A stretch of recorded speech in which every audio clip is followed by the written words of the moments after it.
Honorable Vice President of India, respected Shri Jagdeep Dhankarji, the celebrated author of the book, The New World, Shri Ram Madhavji, one of our most eloquent parliamentarians, Shri Manish Tiwariji, Shri Suresh Prabhuji, distinguished guests, ladies and gentlemen.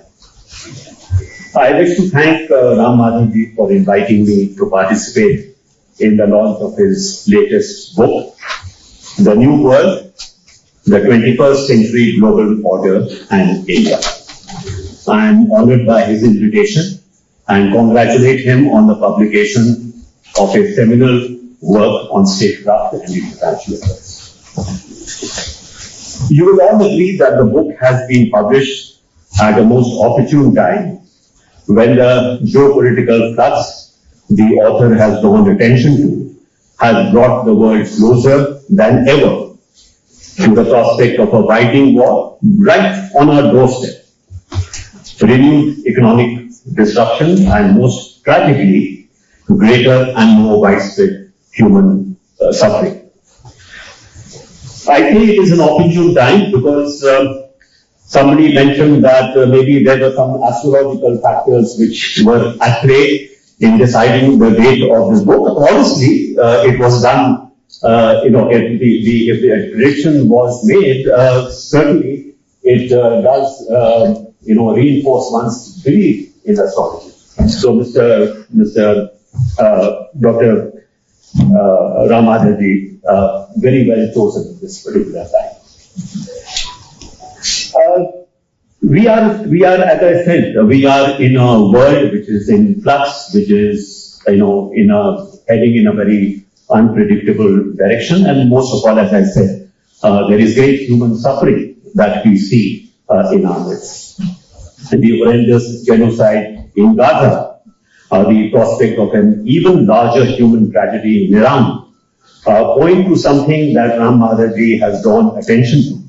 That is the dimming of the moral core which defines the larger humanity which we are all part of and which he so eloquently upholds as the spirit of the day. We are not always able to translate this high principle into our foreign policy posture.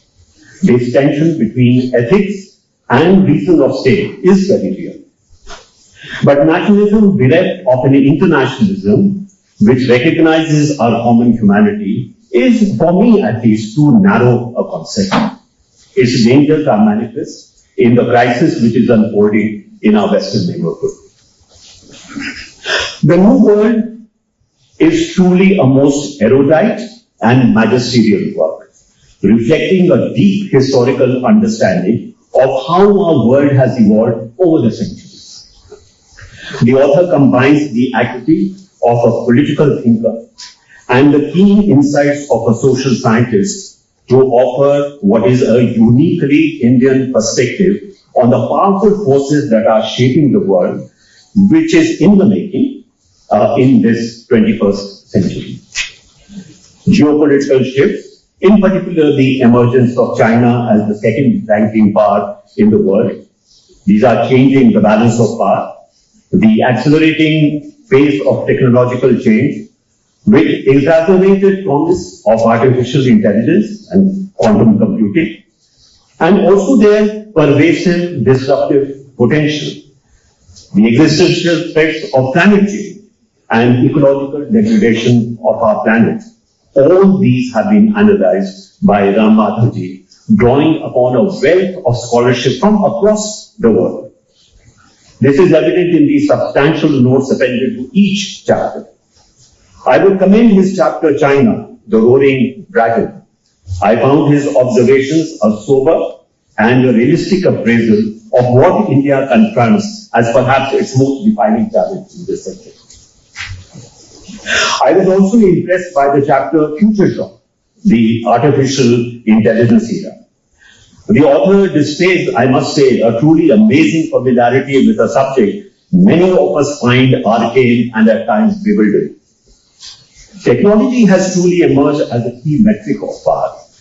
I agree with him that India must move with rapidity and resolve to position itself in the front ranks of the technological conflict.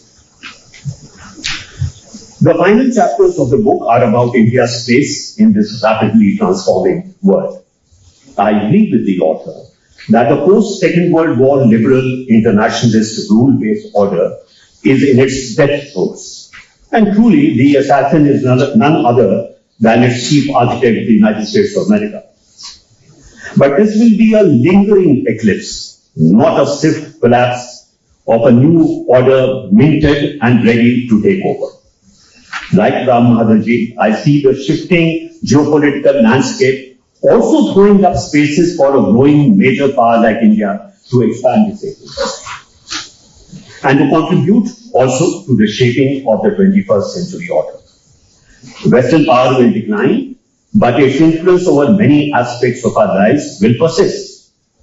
It is in the medieval period that Western ascendancy came to be established, first with the Spanish and the Portuguese empires, and then the baton was passed on subsequently to the Dutch and British empires. The latest legatee of these geopolitical shifts is the United States, also an European power in its culture and attitudes, and which has been the preeminent power since at least the end of the Second World War.